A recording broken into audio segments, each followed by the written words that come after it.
Greetings, weary time traveler. Tonight's journey won't take you through crumbling castle corridors or plague-ridden streets. No, tonight you'll experience something far more quintessentially Roman, something deceptively civilized. You're about to take a bath. Not the private soaking you might imagine, but a Roman public bath, where you'll strip naked before strangers, scrape your skin with communal tools, sweat alongside 50 other men in an airless chamber, then plunge into water that carries the faint bouquet of foot fungus and poor life choices. This isn't luxury. This isn't even sanitation. This is simply what respectable Romans do. Before we wade into this steamy, scraping social minefield, do me one small favor. Let me know where you're tuning in from and what time it is there. I always love seeing where these stories find listeners across the globe. If you'd like early access to more grim historical tales, ad-free episodes, or just want to support the show, you'll find the Patreon link below. For now, settle back, get comfortable. Maybe turn on some white noise if you have it. I'll drop a link to the one I use in the description. Let's begin. You're not wealthy. You're not powerful. You don't own a countryside villa or a staff of slaves, or a heroic marble bust of yourself glaring impressively from the atrium. You're just another faceless Roman trying to keep your head down and your tunic relatively stain-free in a city that reeks of ambition, sewage, and fish left too long in the sun. You wake, choke down something vaguely resembling breakfast, and mentally prepare for another mandatory performance of civilization, the bathhouse. You don't go because you want to. You go because not going would raise uncomfortable questions. Are you ill? Are you antisocial? Are you rejecting Roman values? The public baths aren't optional. They're expected. They're woven into your daily routine, your social standing, your very identity as someone who belongs. It doesn't matter that the idea of communal scrubbing makes your skin crawl. It doesn't matter that you came home itching last time, or that you still have nightmares about what brushed against your leg in the frigidarium last week. You'll go because that's what Romans do. Because skipping the baths would be worse than enduring them. So you gather your meager supplies, a threadbare tunic, a small wooden flask of cheap oil, a dull strigil that's seen better decades, and a few bronze coins still sticky from someone else's purse before finding their way into yours. You try not to think too hard about that transaction. There's no soap in the Roman world, just oil, scraping, and blind faith. Your feet are already dusty from the walk, and the sun hasn't even cleared the rooftops yet. You navigate through crowded streets, past vendors hawking lukewarm wine and shriveled fruit, past shrieking children and the slurred songs of drunks who never made it home last night. And then you see it, the bathhouse. It looms ahead like a temple to cleanliness, a marble-faced contradiction so glaring it feels like mockery. Grand columns, sweeping steps, statues of gods and heroes who presumably never had to queue for a shared sponge. The bathhouse promises refinement, but you know better. You know what really waits inside. The noise, the heat, the flesh, the smells, the loudmouths and the silent watchers, the politics, the rituals, the ever-present threat of infection, theft, or unwanted conversation. All carefully wrapped in the illusion of virtue. You sigh, adjust your grip on the oil flask, and step forward. The line is already forming at the entrance. Mostly men like you. Some older, some younger, all radiating the same resigned tension. A few slaves mill about, eyes down, carrying towels and bags that aren't theirs. You join the queue and immediately feel the man behind you breathing too close to your neck. You ignore it. You've learned to ignore most things here. The stone beneath your feet is already warm. The smell hits you before the doors fully open. Sweat, mildew, something metallic, and the unmistakable tang of collective resignation. You shuffle forward with the herd, one reluctant step at a time. The line smells of sun-warmed wool, unwashed skin, and overpowering floral perfume worn by someone desperately masking failure. Everyone is here for the same basic reason: to appear clean, to perform Romanness, to play their part in this elaborate civic charade of shared hygiene. The rising sun illuminates the bathhouse facade, making the marble columns glow faintly, the statues holding their basins aloft with expressions carved to suggest dignity. It's all theater, really, because no matter how grand the exterior looks, inside it smells like boiled humanity and regret. The entrance arch is flanked by two minor deities in stone, one holding a jug, the other a towel. You don't know their names. You don't care. What you care about is how long this will take, and whether your coin purse will still have coins when you're done. A slave brushes past carrying a bundle of damp cloth without apology. Someone ahead mutters about delays. Someone behind coughs, loud, wet, unapologetic. No one reacts. It's far too early for that level of social engagement. Eventually, you reach the outer gate, where a bored porter eyes each arrival like he's inventorying livestock. The line splits here. Slaves and their masters go one direction. Freeborn citizens like you toward a small window manned by someone who looks like he hasn't moved in 3 days. He doesn't speak, just extends a hand and waits. You place your bronze coins on the smooth stone ledge, watching them disappear into a wooden box without acknowledgement. That's your receipt. You've paid for the privilege of being stripped, scraped, judged, and socially processed. Behind you, a young man argues that he paid yesterday and shouldn't have to again. The attendant doesn't blink. A guard in the corner shifts just enough to suggest he might intervene if pushed. The young man relents. Everyone does eventually. There's no point making scenes here. The bathhouse runs on rituals, and everyone knows their role, even when that role is silent suffering. You step aside and watch others file in. Mostly men of modest means like you. Citizens with just enough money to maintain appearances, but not enough to avoid public facilities. A few better-dressed patrons stand out, the types who wear their togas too perfectly and speak too loudly, making clear this is just a temporary curiosity for them. Their real baths wait in private gardens with attendants who don't smell like burnt oil and broken dreams. Women are conspicuously absent, of course. Their hours are scheduled separately, officially for modesty, but everyone knows it's really about control. When they do come, they pay more, get scrutinized more, and receive less space. But that's not your concern today. Today it's just you and several dozen strangers funneling into a tiled labyrinth of heat, moisture, and quiet desperation. At the threshold, another slave, older, shoulders bent, eyes glazed from years of steam and exhaustion, waves you through without speaking. He holds a sponge in one hand and linen in the other, but no one takes them. Those are for higher-paying patrons. You'll use your own rag, if you remember to bring one. The moment you step inside, you feel it, not just the warmth, but the atmospheric shift. The air thickens, becomes heavier, like walking into someone else's exhale. The acoustics change too. Voices echo strangely. Laughter bounces from marble to mosaic and back again. Every footstep on wet tile produces a faint squelch. There's a unique sonic quality to suffering in stone chambers, and the Romans have perfected it. You're not even properly inside yet, and already the groans of men pretending to relax while clearly failing fill the damp air. The floor isn't just wet. It's slick with a thin film of something that might be oil, sweat, or runoff from the baths. Probably all three. You step carefully, trying not to slip, while a child runs past shrieking with either joy or terror. In this place, it's hard to tell the difference. Your eyes drift toward the walls lined with faded frescoes depicting idealized bodies lounging in impossible poses untouched by wrinkles, scars, or awkward proportions. You don't look like them. Nobody does. But Rome keeps painting the lie anyway. There's one fleeting moment as you pass under the arch separating the entryway from the inner corridor when you consider turning back. You could pretend you forgot something, make up any excuse to delay what comes next.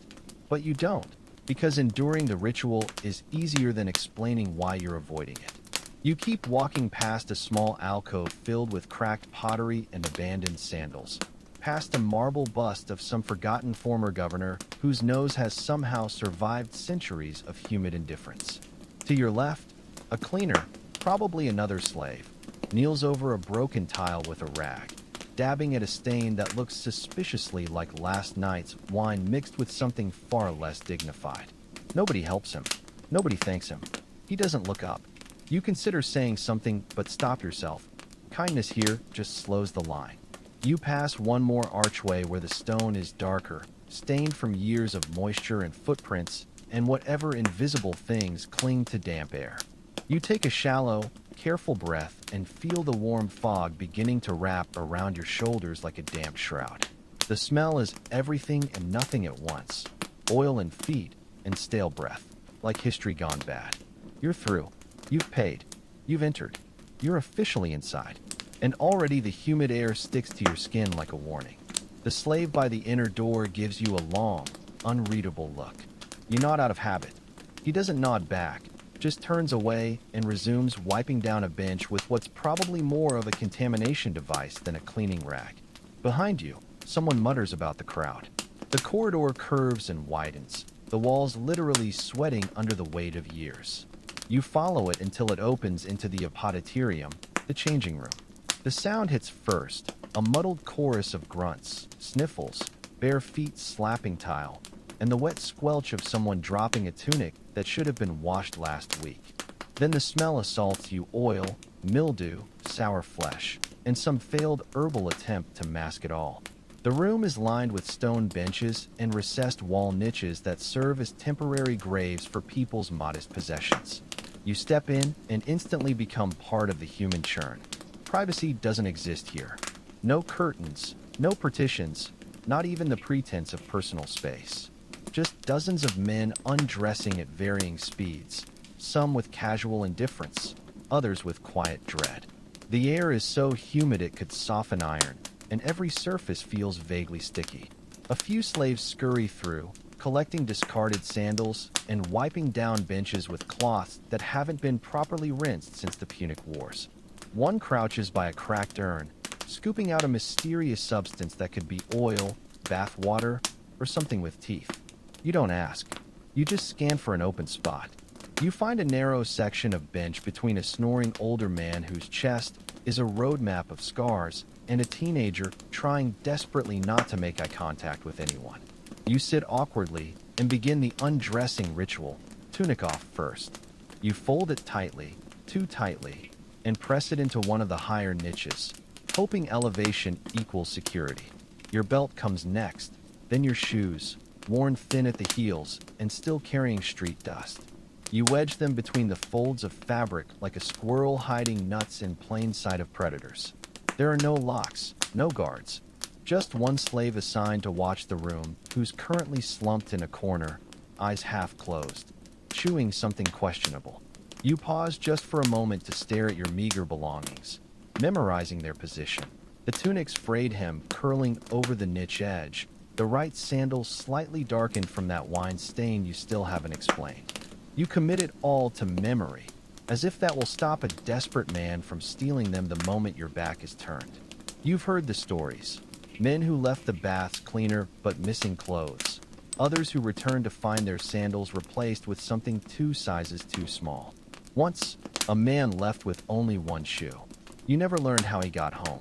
A loud laugh erupts across the room, where 2 men joke about the caldarium temperatures, betting on who'll faint first.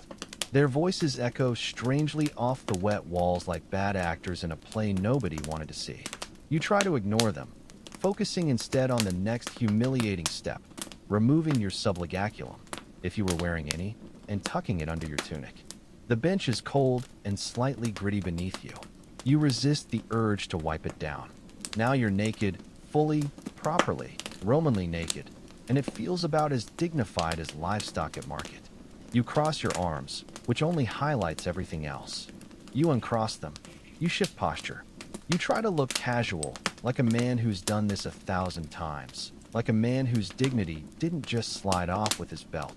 All around you, some men seem immune to shame, strolling between benches like Olympian gods, unconcerned, unconstrained, their bodies marked by scars, tattoos, and the easy confidence of people who've never lost a sandal.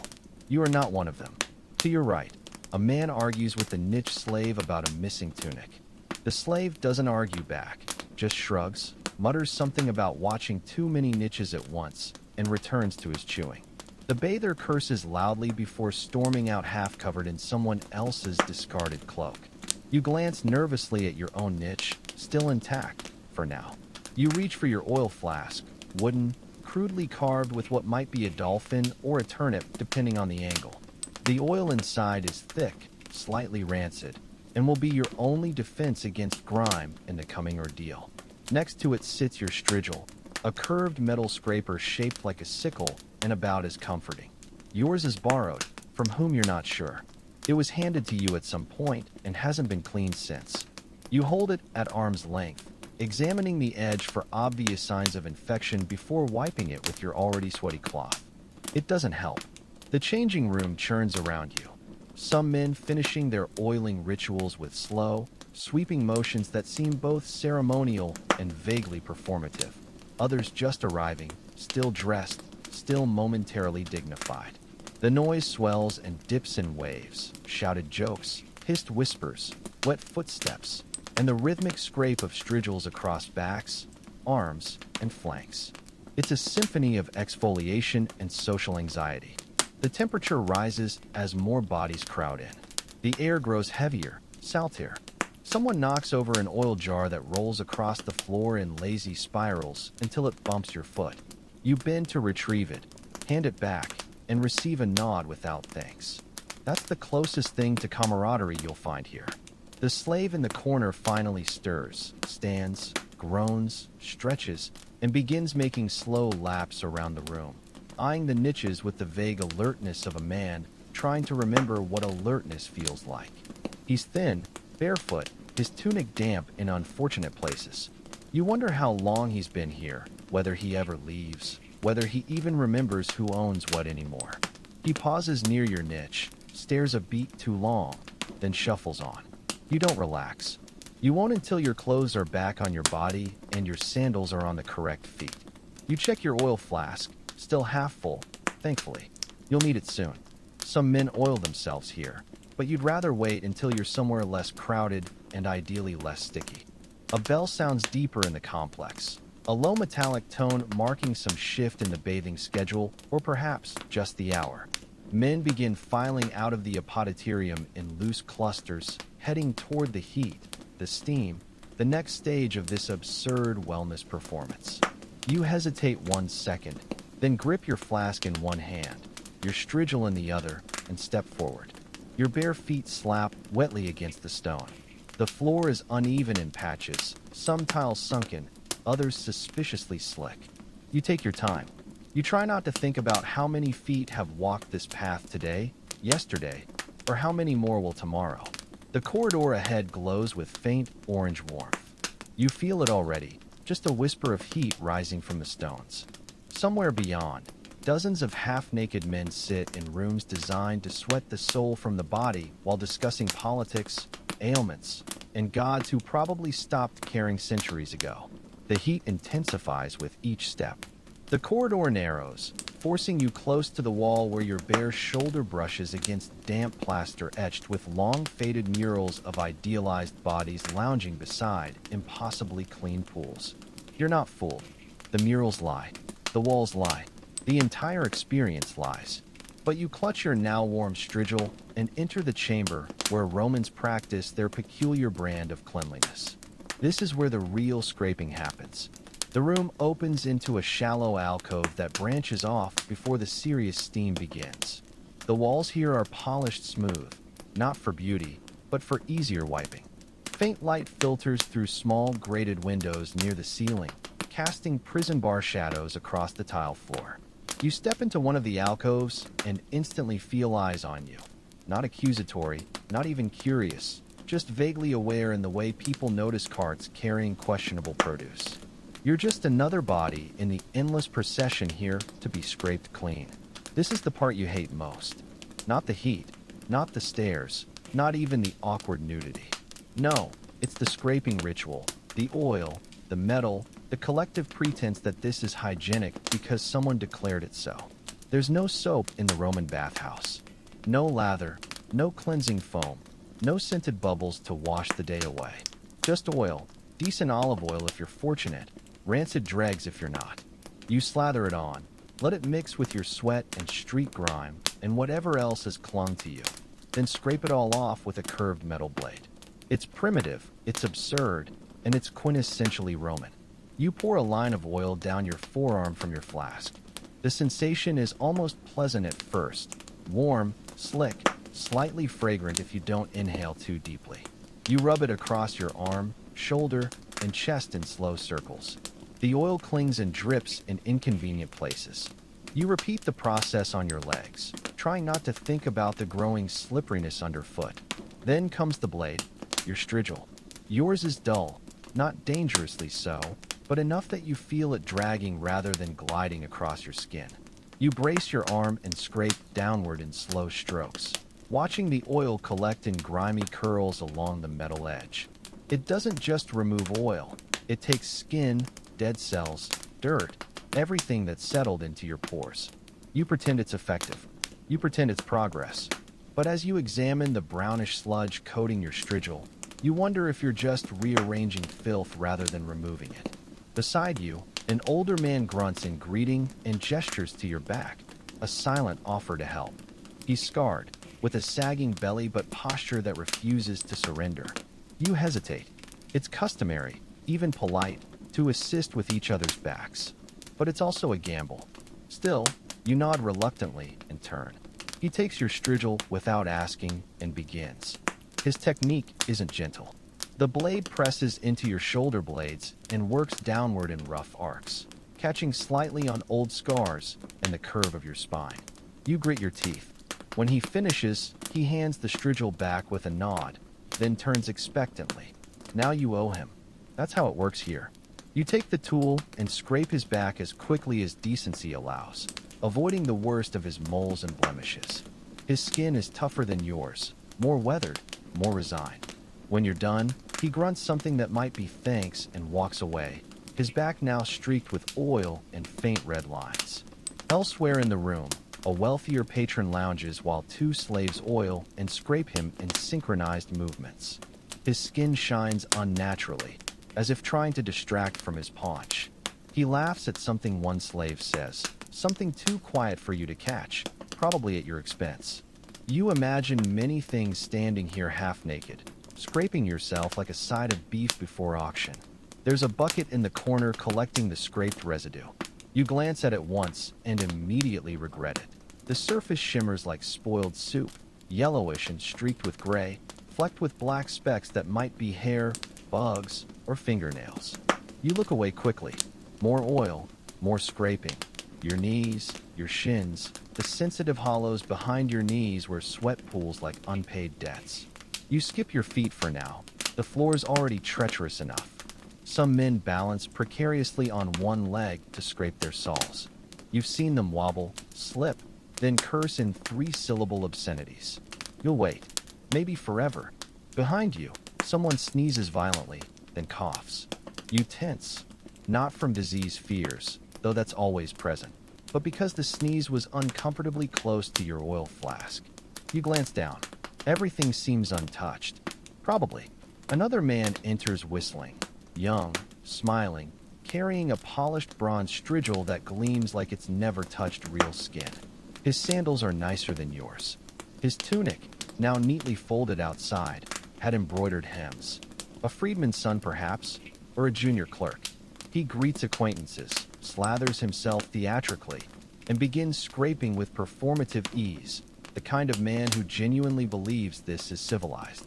A slave pushes a wheeled tray between alcoves, stacked with fresh-ish oil flasks, cloths, and strigils. Fresh meaning recently wiped, not clean. You eye them warily.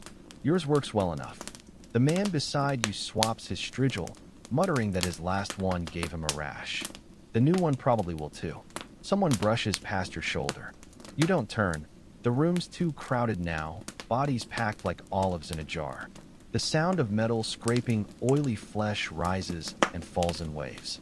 Some men hum. Others grunt. A few discuss politics in low voices as if this were the Senate rather than a tiled bunker of dead skin cells and regret. You finish your arms, chest, thighs. You stop before re-oiling. No point, since you'll sweat it off in the next room.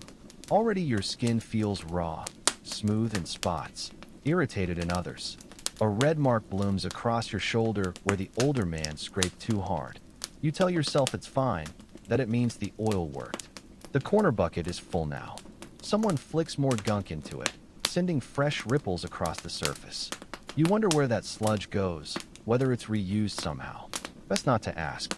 You scrape your strigil against the basin's edge one last time. Wipe it with your now filthy rag, and bundle it with your flask and your cloth. You walk back toward your niche and wedge them deep into your tunic folds beneath your sandals.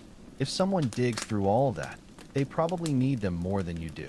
You begin moving toward the next chamber, the tepidarium. Not the bathhouse's heart, but certainly its lungs.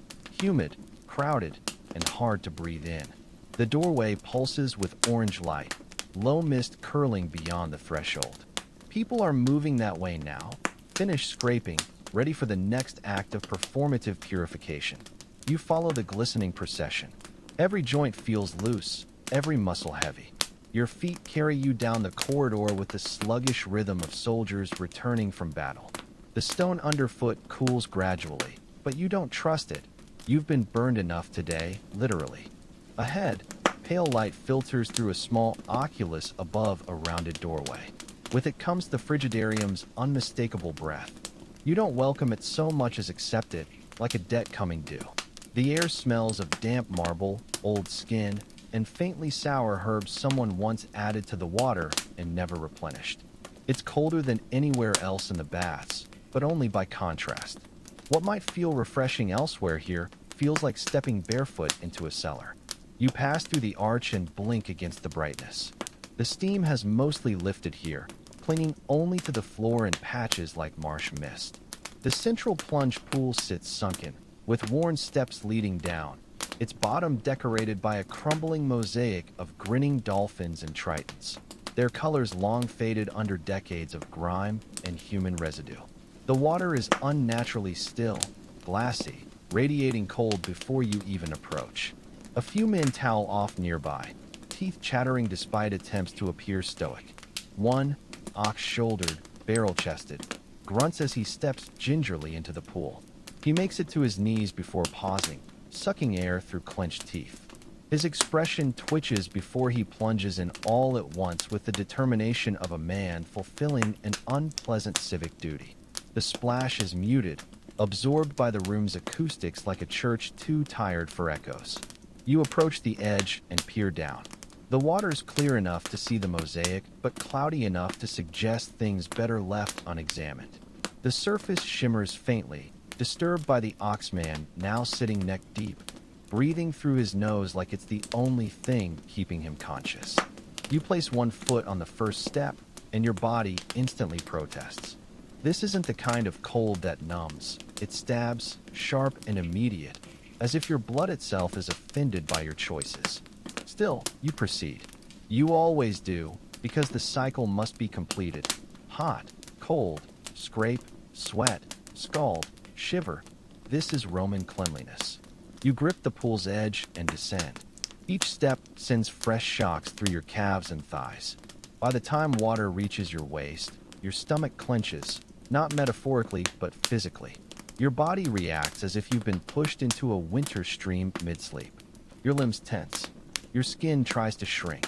You pause, breathing shallowly, then sink the rest of the way. There's no grace to it. You submerge like a man escaping flames. When your shoulders go under, every muscle locks. The air in your lungs threatens to flee. Your arms twitch. Your legs forget how to move. For a moment, you feel nothing but bright, prickling cold, pure and indiscriminate, wrapping your nerves and pulling them taut. It's so intense, it almost becomes peaceful. Almost. You open your eyes underwater, staring at the opposite wall where light ripples across wet plaster like liquid gold.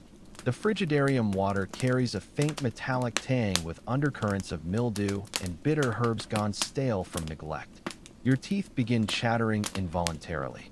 You clamp your jaw shut. Everyone else is pretending to enjoy this, or at least pretending not to hate it. You can do the same. Probably. A man enters the pool beside you with a splash that sends icy waves over your shoulder. You glance sideways, but say nothing. He doesn't acknowledge you either. That's the etiquette here. Shared misery, privately endured. You cross your arms and hunch slightly, trying to minimize exposed surface area. It's futile.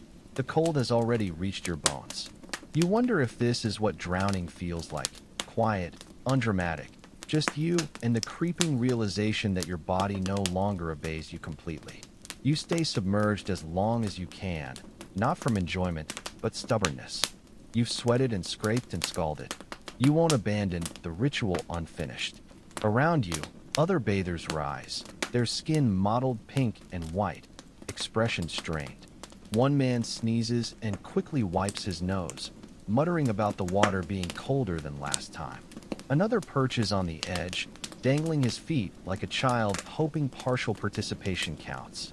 Eventually, you move, slowly, carefully. Standing makes water stream down your body in uneven rivulets, each drop evaporating into the chilly air with imagined sizzles. Your skin feels tighter, stretched across your ribs like overworked leather. Your knees tremble slightly. Your toes grip the step's edge as if doubting your leadership. You climb out one careful step at a time, dripping onto the slimy floor. The stone beneath your feet isn't just wet. It's slick with something that might be algae or congealed oil. Probably both. You balance awkwardly, wiping your hands on your thighs, now flushed angry pink. The towel you brought hangs limp over your arm, already soaked. Pressing it to your chest just makes it stick before sliding off. You resign yourself to carrying it. One last glance at the plunge pool, now disturbed by another victim gasping as he enters. You feel bitter solidarity. Your nod goes unseen. You didn't expect acknowledgement. The hallway beyond the frigidarium offers no warmth, just damp, stale air hanging heavy in this liminal space between purification and its biological consequences. A thin stream of liquid, you hope it's water, trickles along the wall base, disappearing into a dark crevice that smells unmistakably like the neglected latrines ahead. You've reached the toilets. Technically part of the bath complex, functionally another world. The marble gives way to rougher stone. Torches flicker weakly. The smell, gods, the smell, thick with ammonia, rot, and human desperation. A towel-clad man hurries past, eyes down, clutching his stomach. He's seen or done something unpleasant. The room isn't hidden, no curtain, no separation from the walkway. You enter to find a long stone bench with oval holes spaced just far enough apart to discourage conversation, but not far enough to prevent it. No stalls, no doors, no partitions. If you're lucky, you sit beside someone who understands silence. If not, you get a neighbor discussing politics while defecating. Or worse, humming. You don't sit immediately. First, inspection. The stone is wet where it shouldn't be. One hole appears blocked, surrounded by a pale puddle fanning outward like a warning. The tersorium, sponge on a stick, leans in a bucket of overworked water. Communal. Always communal. You briefly wonder who thought this was a good idea. In practice, it's everything you feared and worse. The sponge is frayed, darkened at the edges, clinging to its stick with mutual resentment. You find a spot toward the end where the stench is slightly less aggressive. Lowering yourself requires precision. Knees bent, calves trembling, feet flat to avoid slipping mid-squat. The stone is cold and gritty beneath your thighs. You try not to breathe through your nose. Roman plumbing is ingenious, but not clean. These latrines don't flush properly. Just a slow, continuous flow beneath the benches carrying waste through channels. Sometimes the water comes from diverted aqueducts. Sometimes from bath runoff. Sometimes you suppress a shudder from reused water that's already passed through other bath sections. You've heard rumors that water warming your feet in the caldarium might have flushed through here hours earlier. You look down. The channel beneath you gurgles faintly like a dying stream. You wonder if it reaches the Tiber or just circles endlessly beneath Rome, heating floors, filling basins, rinsing sponges, recycling shame. A distant splash followed by a curse. Someone slipped or dropped the tersorium. You don't investigate. You finish quickly, or as quickly as dignity allows. No comfort here, no relief, just necessity. You reach hesitantly for the tersorium. Use it quickly, mechanically, pretending it's less horrifying than it is, then return it to the bucket where it sinks back into gray water like a punished criminal. You shuffle away, checking your feet aren't about to slide into tragedy. The floor is uneven, worn smooth in spots, sticky in others. As you reach the exit, you pass the cleaning slave, an older man with eyes like smoked glass, carrying a bucket of water so murky it might as well be ink. He nods from habit. You nod back, equally numb. You both understand. Neither is paid enough for this. Then the final insult, a splash against your foot from a crack where drainage seeps back up. You freeze. It's colorless. Could be water. Could be worse. You say nothing. Wipe your foot on your other leg. Move on. The hallway bends, rising gradually. The air shifts, not warmer, but less oppressive. Normal voices return, not grunts or coughs, but actual conversation. You're leaving the bathhouse's underworld, re-entering the social theater. You check your towel, your posture. You look clean enough. Not entirely, but enough to pass. The main hall opens ahead, brighter, louder, full of laughter, gossip, footsteps, and wine being poured dangerously close to bathwater. You step in with the dignity of a man who knows what lies behind him and won't speak of it. The physical ordeal is over. Now begins the social one. Lighting here is brighter, not from architecture, but atmosphere. Voices lift. Movements have purpose. There's laughter, too loud, too practiced, carrying just far enough to imply ease without sincerity. It echoes off polished stone like theater applause because that's what this is, a stage. And you're expected to perform. You join the flow of bathers no longer sweating or scraping, but lounging, talking, watching, always watching. Some lean on pillars. Some sit on benches. A few recline on couches with practiced indolence, suggesting they've done little all day but appear important. You find space near a decorative column, striking the balance between alert and uninterested. Too stiff looks nervous. Too relaxed looks arrogant. Either draws attention, your enemy here. The baths aren't about cleanliness. They're about proximity, physical, social, political. Here deals are struck, favors traded, names whispered. Listen too closely, you hear everything. Don't listen enough, you miss what might save you. You stand still, hands folded loosely, letting conversation wash over you. Mostly meaningless, hoarse boasts, grain complaints, gladiator speculation. But occasionally something sharper slips through. Two men murmur about a senator's nephew's debt. You pretend not to hear, but adjust subtly to catch words. One glances around mid-sentence. You immediately study the chipped mosaic at your feet. The trick, always have somewhere safe to look. Nearby, young men laugh too loudly at a rehearsed joke. You recognize one, the type who talks when he should listen, listens only when it benefits him. He glances your way. You pretend not to notice. He turns back unacknowledged. Probably best. A slave circulates with watered wine, enough to loosen tongues without loosening grips. You're not offered any. You're not seated, not part of any circle. Fine. You'd rather observe than participate today. An older man sidles up, beard like overgrown moss, roaming-eyed, launching into grain supply complaints without introduction. You nod at intervals, say nothing substantive, offer vague hums when he pauses. He talks like he's in his kitchen, not a room where every third man might repeat your words to someone with sharper sandals and a longer memory. The tension here isn't overt. No raised voices. No pointed fingers. But it's there, beneath anecdotes, jokes, pauses half a beat too long. You've heard of men who laughed wrong and ended up scrutinized, who agreed with the wrong comment and found their homes searched later. The bathhouse is casual only on the surface. Underneath, quicksand of etiquette and innuendo. Across the room, someone says an unpopular magistrate's name too clearly. Conversation quiets momentarily before someone deflects with a joke. Laughter resumes. Threat passed. You note it. Was it intentional? A slip? You don't want to know. You step away, circling toward a half-empty decorative basin with wilted petals and water smelling faintly of lavender and something worse. A merchant type nods briefly. You return it. Enough. No commitments. Someone offers a bench seat. You decline politely, blaming Caldarium stiffness. They laugh knowingly. You remain standing. Others circulate, talking in clusters, never staying long. You drift between them, engaged but unmemorable. Then you catch a name, important, and a phrase that tenses your stomach. You pretend deafness. Study the ceiling. Count plaster cracks. Make a mental note to forget everything. Knowledge here is dangerous. Knowing too much, reacting too quickly.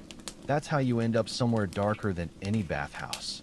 A server appears carrying a wooden tray laden with dried fruit slices, soft cheese on dark bread, and clay cups of wine. He offers it to the group near you first. They take their shares with varying degrees of enthusiasm. Then he turns to you. You hesitate, not from lack of hunger, you're starving, but because accepting food here is an invitation to stay, to engage, to become part of this circle of men who joke with one hand while measuring you with the other. Still, you reach slowly for the bread and nod thanks. He tilts the tray again, wine this time. You take the cup. The wine isn't warm, surprisingly, nor cold, just tepid, like rainwater left in a clay cup all afternoon. It smells faintly vinegary with herbal undertones. The first sip burns, poorly mixed and slightly medicinal.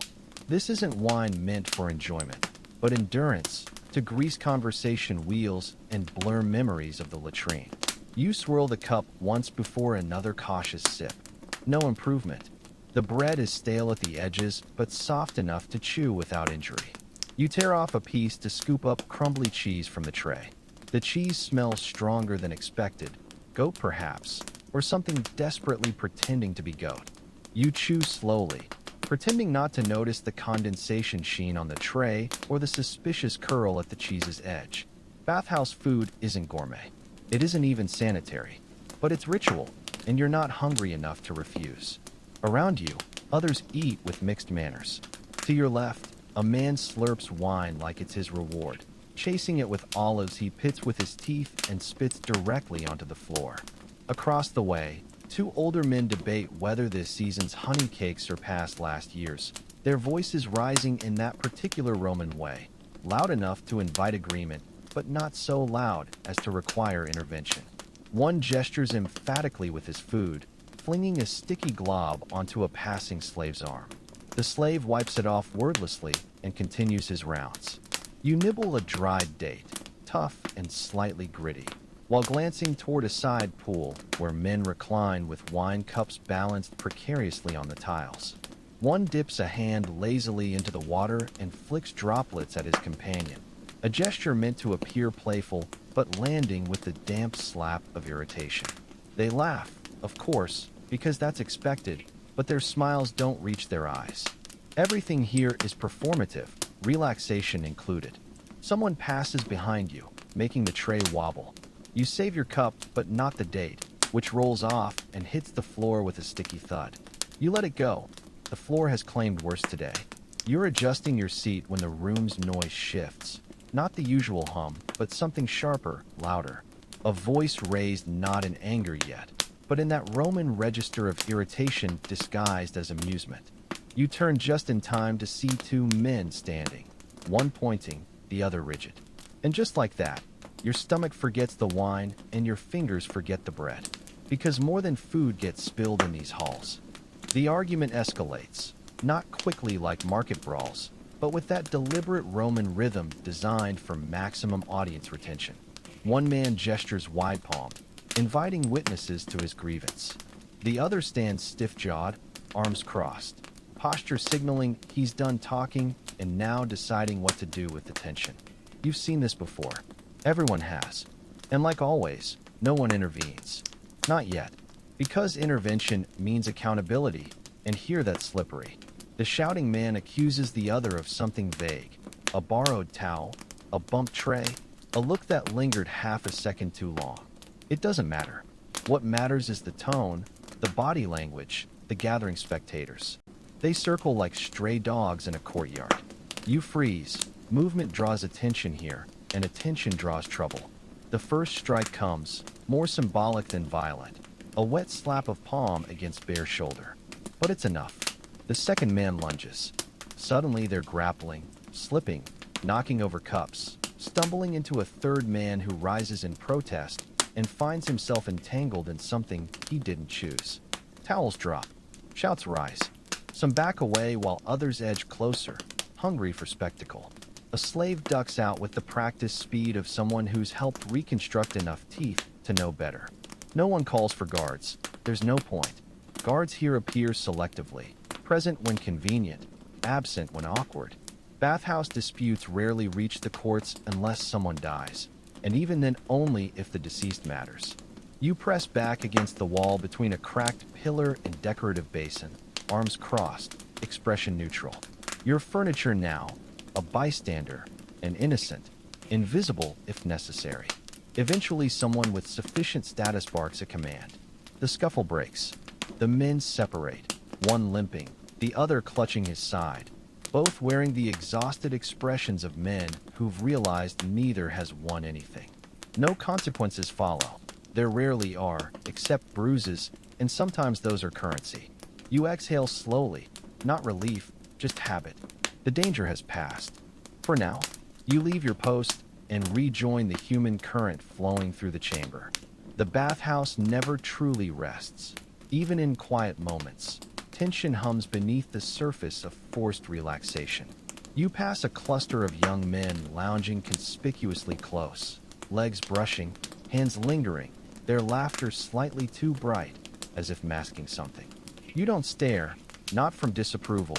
Many things happen here that don't concern you, but because staring invites engagement, and here invitations aren't extended lightly. Behind a column, two figures disappear briefly into a niche. One wears a senator's ring, the other wears nothing at all. You keep walking. The baths are public, but they have private corners, not all architectural. Men come here to socialize, to cleanse, to posture, but also to grope, to flirt, to touch, sometimes gently, sometimes not. Permission is often implied or ignored. You've been touched before against your will. Nothing dramatic, just a hand on your lower back that lingered, fingers that brushed without asking. The kind of contact that leaves no mark, but makes you walk differently afterward. You never protested. Making scenes leads to questions, and questions lead to consequences. But not always for the right people. A slave passes carrying a bucket that smells of soap and ash. He glances up briefly, just once, before looking down again. You wonder what he's seen, what he's cleaned, whether he even notices anymore. Nearby, a boy barely old enough to shave scrubs the floor with a rag already dark from overuse. No one thanks him. No one speaks to him. You consider saying something, but stop yourself. You're not here to draw lines. Further along, a man sits awkwardly, nursing a fresh bruise under one eye while pretending it's from athletics. Others glance at him, silently judging whether he deserved it. That's the unspoken rule. Don't make trouble, and trouble won't find you. Unless it does anyway, in which case you probably invited it. You skirt a murky pool where a man floats, eyes closed, arms outstretched, chest rising and falling like someone who either trusts this place too much or has stopped caring. You don't envy him. You step around a discarded towel, damp and pinkish at one end, and past two men arguing quietly about finances, land maybe, or debts. The words blur after heat and wine and exhaustion. Behind you, a laugh erupts, sharp and forced. You turn just enough to see a man flinch as another claps his back too hard. The clapper winks at someone across the room. You look away quickly. Nothing's happened. Nothing ever does until it does. You move toward the outer corridor, feeling each step more acutely now. Feet aching, back itching from dried sweat and imperfect scraping, head throbbing dully from cheap wine and forced stillness. You're tired, not the kind sleep fixes, but the kind that settles in joints and tempers, making everything feel slightly more absurd. The exit archway welcomes cooler outside air that mixes with lingering humidity, creating something almost fresh. Almost. You're sore, skin red in patches, burned, chilled, scraped, groped, bumped, ignored. You smell of old oil and borrowed sandals. Yet by Roman standards, you're now clean. You detour back to the apodyterium. You can't leave without your tunic, sandals, and those cursed tools that started this ordeal. The room hasn't changed, still smells of sweat, oil, resignation. The niche slave still chews something unidentifiable in his corner, barely registering your existence. Your niche remains intact, tunic slightly damp but folded as left, Sandals ask you but present. Strigil and flask still bundled together. Still oily. Still yours. You gather them wordlessly, dress slowly. Take one last look around. You feel no cleaner than when you arrived. Just more scraped, more bruised, slightly poorer in spirit.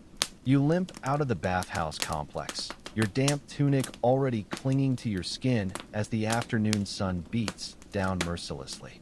The strigil and oil flask bundled under your arm feel heavier now, not physically, but with the weight of this daily ordeal. The street air assaults your nostrils, a pungent blend of roasting meat, donkey dung, spoiled fruit, and that ever-present acidic tang of urine baked into stone. You pause to adjust your sandals, feeling the sting of cracked skin between your toes. It's from the hot floors. You tell yourself, though you know better. Your legs ache with a deep, persistent soreness that speaks less of exertion than of systematic erosion. Shoulders throb from overzealous scraping. Feet feel raw, not just from the caldarium's blistering tiles, but from standing barefoot on perpetually damp stone in rooms that haven't been truly cleaned since the days of the Republic.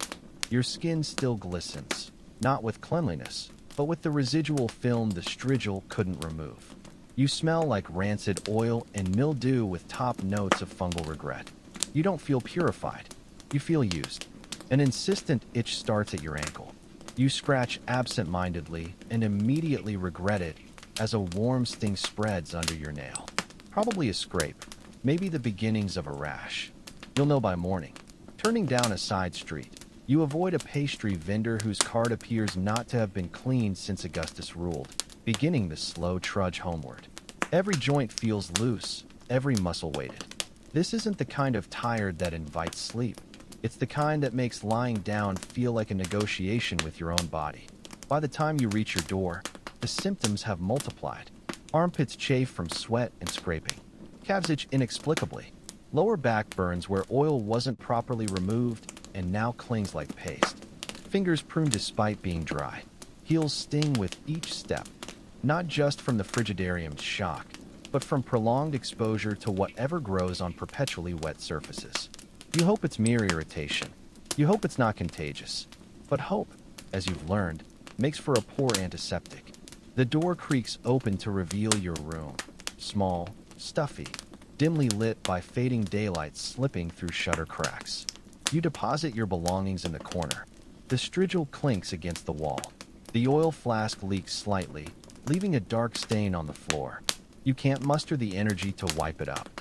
Peeling off your tunic, you hang it on the wall peg, noting how the damp patches have already darkened the fabric. It will smell worse tomorrow. So will you. Sitting on your cot's edge brings fresh discomfort, the rough fabric grating against scraped thighs. You shift carefully and lie back, staring at the ceiling as the itching returns with a vengeance. Ankle first, then your side, then that impossible spot just below your shoulder blades. Scratching provides fleeting, unsatisfactory relief. You wonder if anyone truly feels clean after Roman baths. Not ceremonially, but actually clean. The kind where you don't inspect your feet for swelling or redness. The kind where you're not mentally tallying how many strangers shared your bench, your water, your sponge. Your mind drifts to that bucket by the strigil station, overflowing with spent oil, dead skin, hair, and whatever else got scraped off previous patrons. To the communal tersorium sponge bobbing in its questionable broth. To the cracks between tiles where water pools but never drains properly. To the slave who wiped benches with the same rag between bathers. Not cleaning, just redistributing. How long until the smell leaves your skin? How many baths until it stops mattering? Your scalp tingles ominously. Fingers hover before scratching. Is it real or imagined? Closing your eyes, you hope sleep will outrun the discomfort. But the room feels hotter now, heavier. Your body refuses to settle. Another shift. Another scratch. Another sigh. Your elbow stings where the bench dug into it. Your heel pulses rhythmically. Blister or something worse. You think of the man who vomited poolside. Of the towel you used afterward. The one undoubtedly used by others before you. The wine turns in your stomach, sharp and acidic. The breadcrumbs still linger in your teeth despite your best efforts. How many times have you endured this ritual? How many more await? Because the baths aren't truly for you, not really. They're not about feeling clean. They're about appearing clean, about showing up, being seen, participating in the grand performance of Roman hygiene and civility. It's about proving you belong to the city, the culture, the empire, even with cracked feet, blistered skin, and a towel that reeks of mildew and quiet desperation. Your stomach lurches. Breathing through your nose proves a mistake. That sour-sweet blend of old oil and bodily exhaustion creeps up your sinuses. You exhale sharply, returning to ceiling contemplation. A crack in the plaster resembles the Nile Delta. You trace its branches, willing distraction from the itching. Outside, a dog barks. A cart creaks past. Someone shouts at a neighbor. Rome keeps moving, keeps steaming, stays fundamentally unclean. Eyelids grow heavy despite discomfort. Not sleep, just surrender. As the day's weight settles into your bones and the itching fades because your body's too exhausted to care, the final inevitable thought curls at your mind's edge like a stale bathhouse towel. Tomorrow, you'll do this all again. The bathhouse's final insult lingers long after you've left its marble halls. A phantom presence clinging to your skin like a vengeful spirit. As night falls across the city, your small room becomes an amphitheater of discomfort where every itch declares itself with renewed vigor. The candle flickers weakly, casting dancing shadows that mimic the spasms of your overtaxed muscles. You try lying still, but your body rebels. Left side, right shoulder, the back of one knee, each demanding attention in turn like needy children. Outside your window, Rome's night chorus begins. Drunken shouts, amorous giggles, the occasional crash of pottery meeting cobblestones. Normally these sounds would irritate, but tonight they provide strange comfort. At least someone out there is enjoying themselves. You shift again. The rough will blanket a braiding skin already raw from scraping. The bed's thin mattress offers little cushion against your hip bones, which now feel like they're trying to escape your body. You consider standing, but your feet protest the very idea. A new itch announces itself behind your left ear, small but insistent, like a gnat at a banquet. You scratch gingerly, then freeze as your nail comes away with something suspicious. Bringing it to the dim light reveals a yellowish flake. Oil residue? Dead skin? Something worse? The candle gutters, plunging you into momentary darkness before flaring back to life. You wipe your finger on the blanket, immediately regretting it when the spot begins itching too. Memories of the day parade through your mind unbidden. The scrape of metal against skin, the way the water in the frigidarium seemed to congeal around your limbs, the knowing glances exchanged between regulars who've long stopped noticing the filth. You think of the slave who cleaned the latrines, his eyes like smoked glass, moving with the exhausted precision of someone performing a sacred rite no one respects anymore. Did he go home to family after? Or does he sleep in some alcove of the baths themselves, breathing in the same damp air, even in repose? Your stomach gurgles ominously, whether from the questionable bathhouse wine or the even more questionable bread. You can't be sure. The room suddenly feels hotter, the air thicker. You kick off the blanket, only to have the night's chill raise goose flesh along your arms. Back and forth, hot then cold. Your body can't decide whether to replicate the caldarium or frigidarium. The candle sputters again, its light now so dim you can barely see your own hands clutching at the blanket. Somewhere in the building, a baby wails. A man shouts for silence. The wailing continues. You almost envy the child's simple, direct misery. No social pretense, no performative suffering, just honest discomfort expressed at full volume.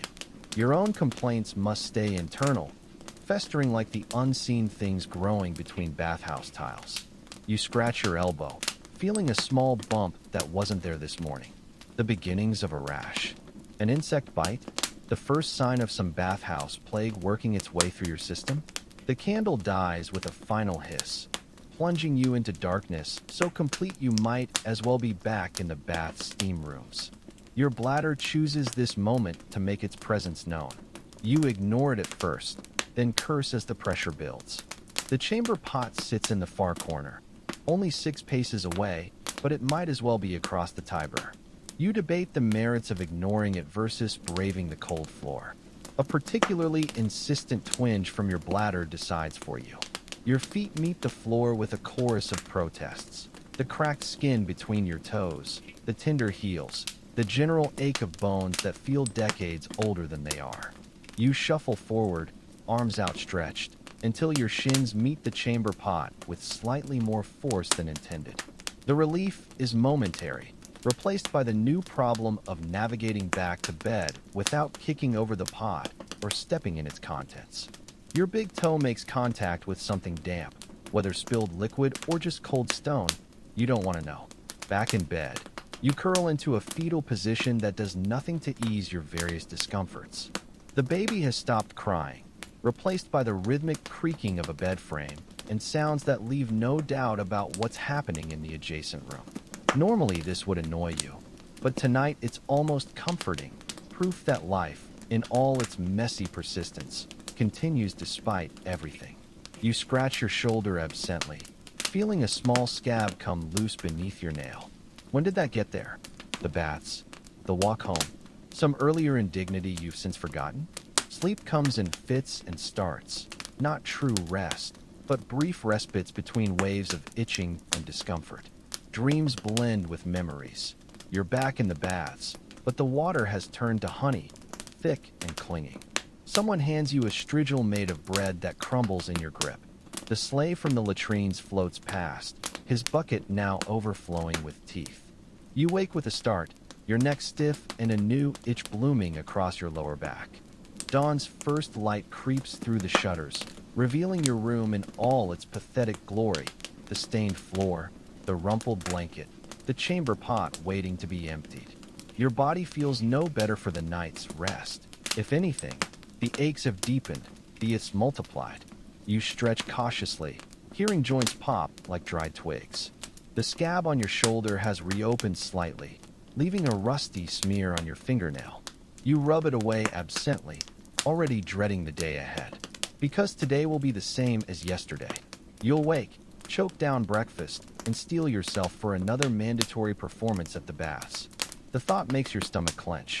But not going isn't an option, not really. The baths aren't about cleanliness.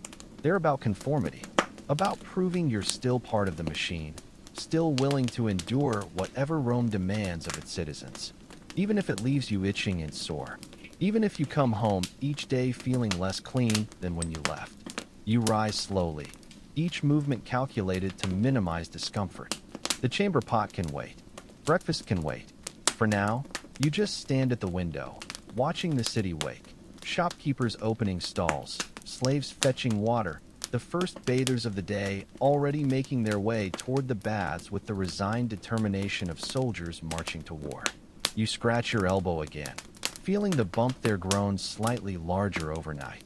Definitely a rash then, probably from the baths. Almost certainly, but what does it matter? You'll go anyway. You'll oil, scrape, sweat, and shiver.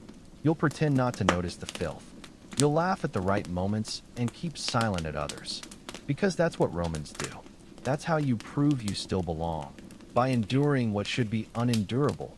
By calling it civilization. By pretending not to notice the itch until it drives you mad. Morning light now floods your cramped room, mercilessly exposing every stain on your tunic, every speck of dirt on the floor, every imperfection your body has accumulated overnight. The rash on your elbow has developed into an angry red constellation. Your feet, when you finally examine them properly, are a disaster. Cracked heels, peeling skin between the toes, and a suspicious yellowish tinge to your toenails that wasn't there yesterday. You wiggle them experimentally, wincing as fresh stings announce themselves. The chamber pot can't be ignored any longer. You lift it carefully, trying not to slosh, and make your way outside to empty it. The morning air should feel refreshing, but it's already thick with the day's heat and the city's ever-present stench. Baking bread mixed with rotting garbage and that underlying metallic tang of too many people living too close together. You pour the pot's contents into the communal trench, watching the liquid disappear into the dark maw below. For a fleeting moment, you envy its simple journey away from here. Back inside, you splash tepid water from your basin onto your face. It helps, but only slightly. The water carries a faint mineral smell that reminds you uncomfortably of the baths.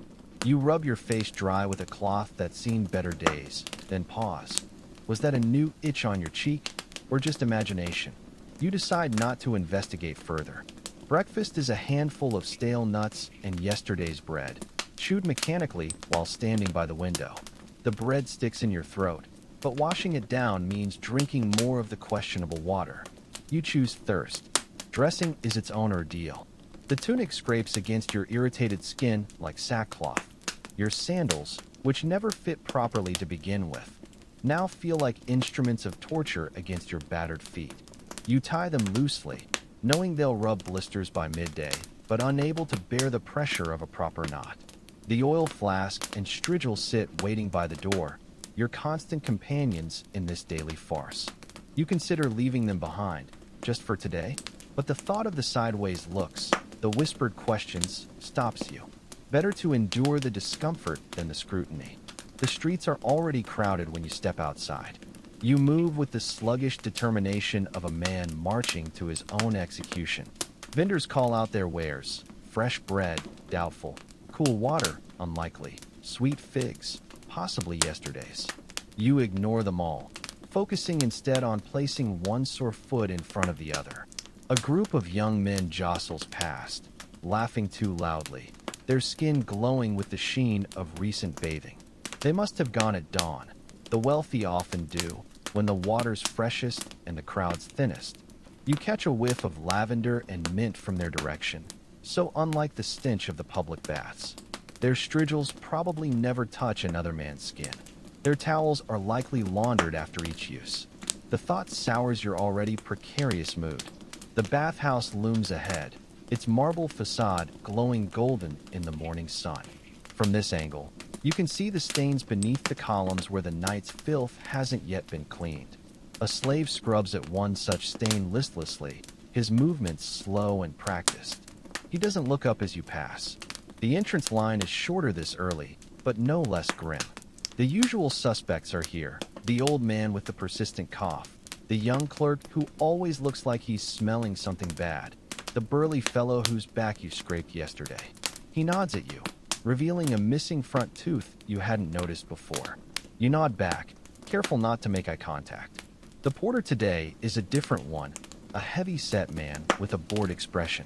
He takes your coins without comment, waving you through with the same indifference he'd show a piece of furniture. Inside, the air is marginally fresher than yesterday evening, but the underlying stench remains, that peculiar blend of sweat, mildew, and something vaguely organic gone wrong. The apodyterium is nearly empty, the niches gaping like hungry mouths.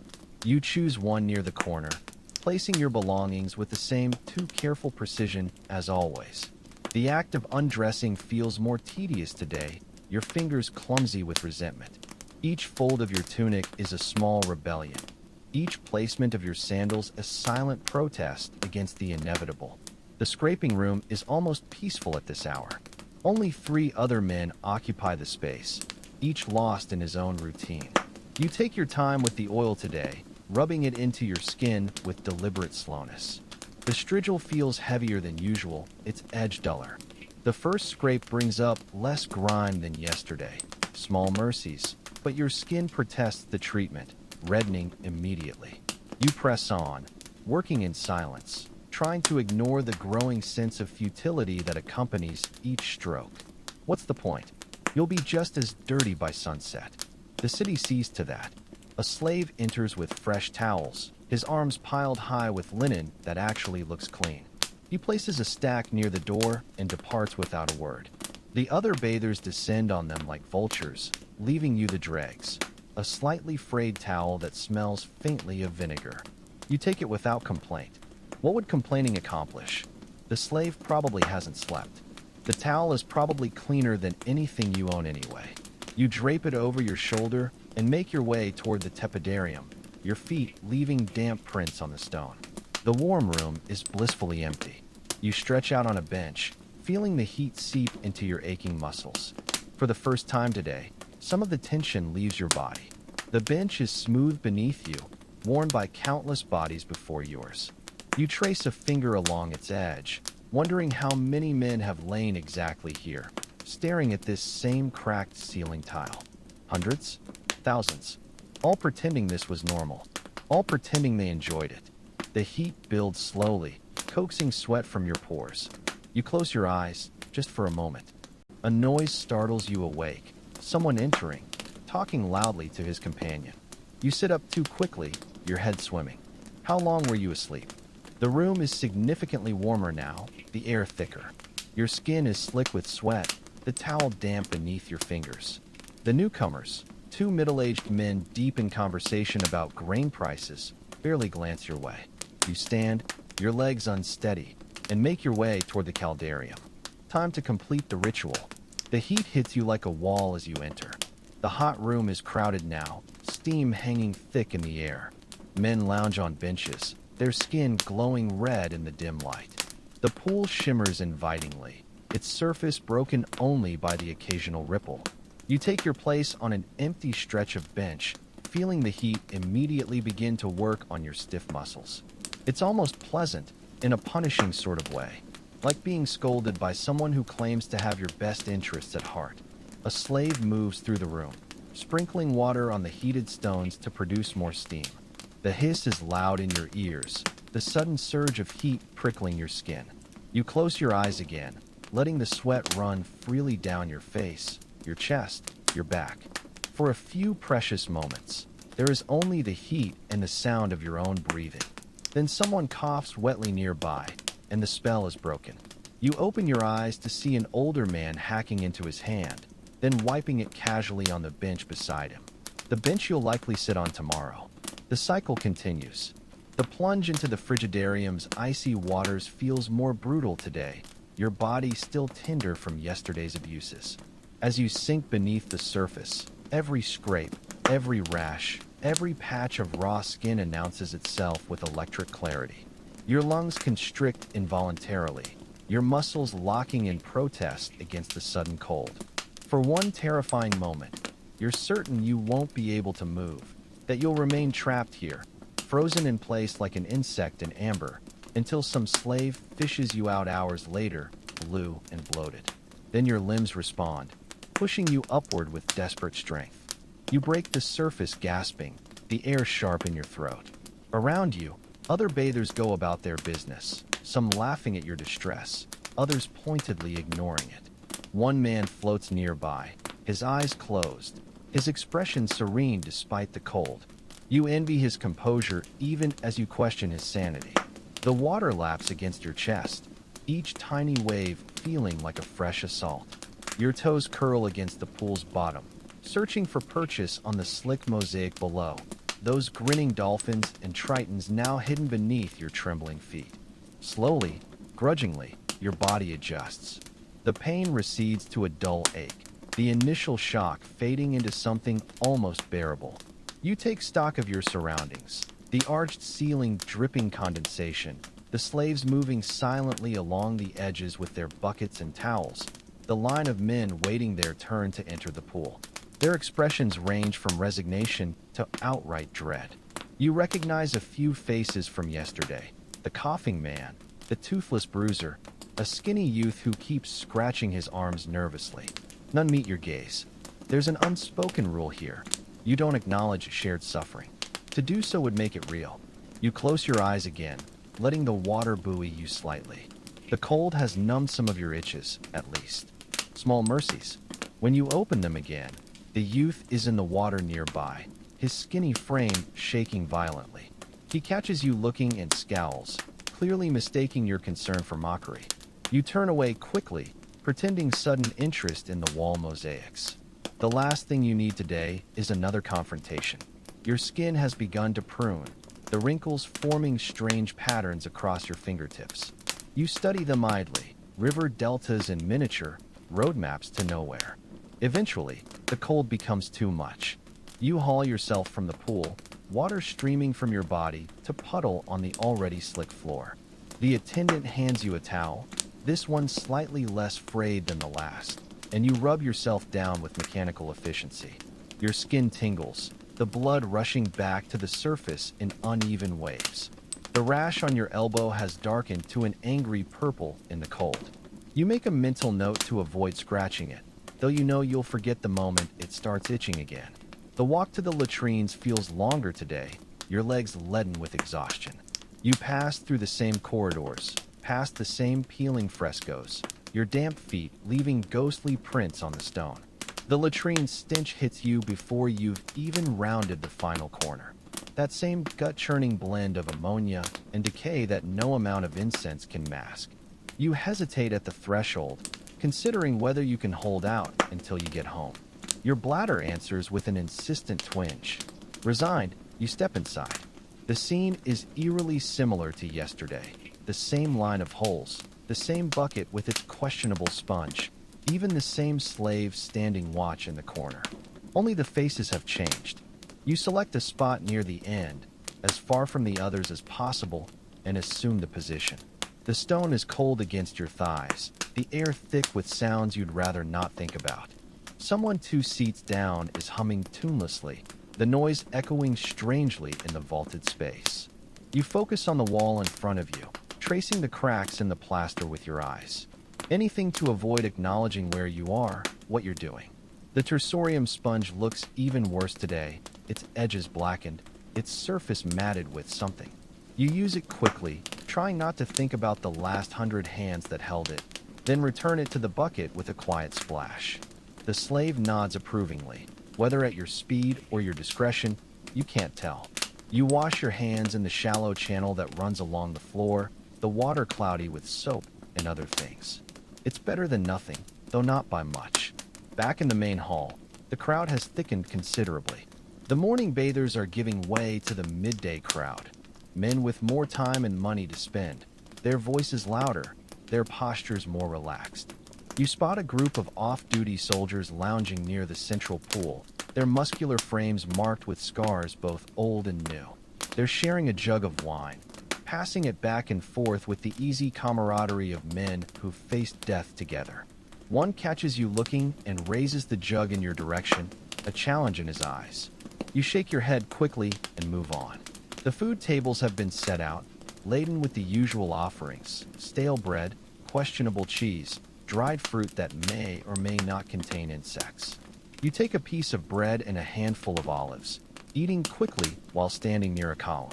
The bread is harder than yesterday's, the olives saltier. You wash them down with watered wine that tastes faintly of vinegar. Around you, conversations ebb and flow, talk of business, of politics, of wives and mistresses. You listen without listening, your attention divided between the food and the growing ache in your lower back. A commotion near the entrance draws everyone's attention. A senator has arrived with his retinue, his purple-striped toga standing out starkly against the sea of bare skin. The room shifts subtly, men straightening where they sit, voices lowering to respectful murmurs. The senator moves through the crowd with practiced ease, nodding here, clasping forearms there, his slaves trailing behind with baskets of what are undoubtedly superior bath supplies. He disappears into a private chamber at the far end of the hall, the door closing firmly behind him. The room exhales collectively, the noise level creeping back up to its previous volume. You finish your meager meal and consider your next move. The baths offer many distractions: massages, exercise yards, even a small library, but none appeal in your current state. What you really want is to go home, to lie down, to escape the noise and the smells and the constant pressure to perform. But leaving too early would look strange. People would notice. People would talk. So you find a quiet corner and settle in to wait out the required time, your back against the cool marble, your eyes half closed against the world. The heat and the wine conspire to drag you toward sleep. Your head nods forward once, twice, then jerks up as you catch yourself. Around you, the bathhouse continues its endless cycle. Men coming and going, conversations rising and falling, water splashing, steam hissing. It's almost peaceful in its way. The pain in your back has dulled to a manageable throb, the itching momentarily at bay. For the first time today, you feel something approaching relaxation. Then a hand shakes your shoulder roughly, jolting you back to full awareness. A slave stands over you, his expression unreadable. "You can't sleep here," he mutters, already turning away to his next task. You blink stupidly for a moment, then nod and rise, your joints protesting the movement. The light has changed. You must have dozed longer than you thought. The crowd has thinned somewhat, the noise level dropping as the afternoon wears on. You glance toward the exit, calculating. Would anyone notice if you left now? Would anyone care? Your feet make the decision for you, carrying you toward the apoditerium with quiet determination. The changing room is nearly empty, your niche undisturbed. You dress slowly, savoring the simple pleasure of clean-ish fabric against your skin, even as it sticks to your still damp body. The walk home will be unpleasant, but at least it will be over soon. You gather your things with unusual care, folding the oil flask into your tunic with almost reverential precision. Today is done. Tomorrow will come soon enough. The walk home feels longer than usual, your body protesting every step with fresh aches. The setting sun paints the streets in hues of orange and gold, a cruel contrast to your mounting discomfort. Your sandals, which seemed tolerable this morning, now rub mercilessly against your battered feet. Each uneven cobblestone sends jolts up your calves, a constant reminder of the day's abuses. You shift the oil flask under your arm, its weight suddenly unbearable. This small vessel containing all the false promises of Roman cleanliness. The city's evening rhythms swirl around you. Merchants closing stalls with metallic clangs, slaves hurrying home with evening meals, stray dogs nosing through garbage. A group of young nobles passes, their laughter too bright, their perfumes too strong. You press against a wall to let them by, catching snippets of conversation about some upcoming chariot race. Their skin glows with the pampered sheen of private baths and expensive oils. One glances at your worn tunic and looks away quickly, as if poverty might be contagious. You stare at the ground until they're gone, their sandals clicking against stone in perfect unison. Your neighborhood comes into view, a tangle of cramped apartments leaning against each other like drunken comrades. The air here smells different from the bath's oppressive humidity, wood smoke, garlic, the faint sweetness of drying laundry. Familiar, almost comforting.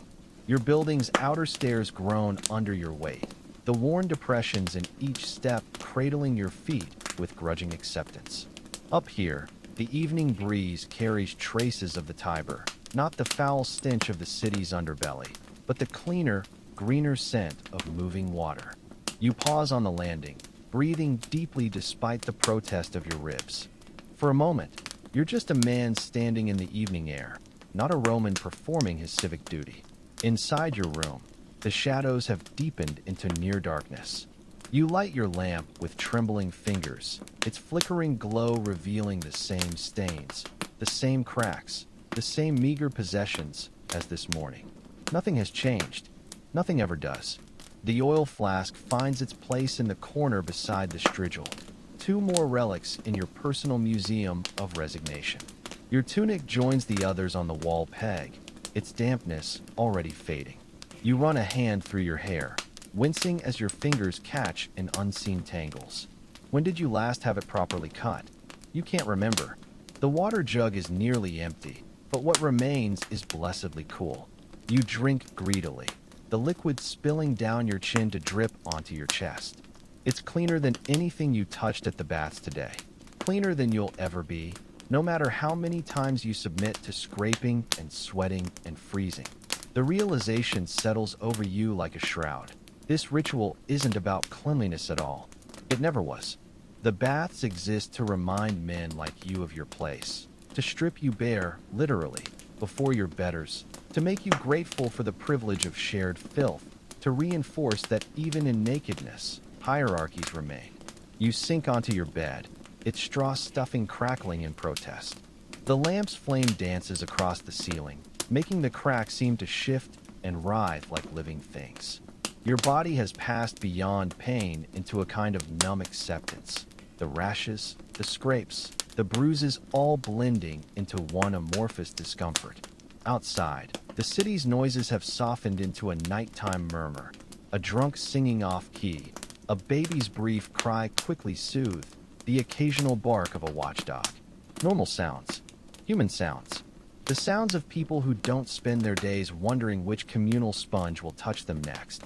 Sleep comes fitfully, your mind still churning with the day's images. The senator's purple stripes, the soldier's raised wine jug, the slave's indifferent eyes.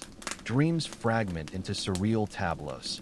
You're back in the baths, but the water has turned to honey, thick and clinging. Someone hands you a strigil made of bread that crumbles in your grip. The slave from the latrines floats past, his bucket now overflowing with teeth. You wake with a start, your neck stiff and a new itch blooming across your ribs.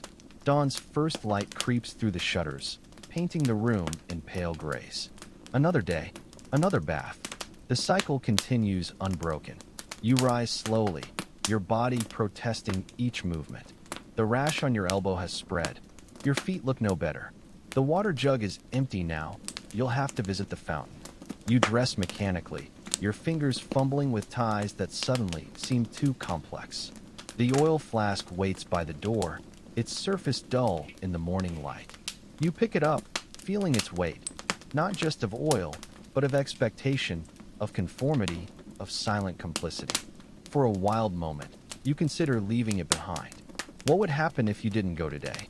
If you broke the chain? But you already know the answer. The sideways looks, the whispered questions, the gradual exclusion from conversations, from business dealings, from the fragile web of connections that keeps men like you afloat in this city. Rome forgives many sins, but nonconformity isn't among them. So you tuck the flask under your arm, square your shoulders against the coming ordeal, and step into the morning. The streets are quiet at this hour, the city still shaking off sleep. A few early risers nod as you pass. The baker dusted in flour, the fishmonger arranging his sad-looking wares, a slave girl hurrying to fetch water. Their faces are blank with morning exhaustion, their eyes focused on the day's first tasks. None seem to notice your hesitation as you near the bathhouse's looming entrance. None see the way your steps slow, almost to stopping, as the familiar stench wafts out to greet you.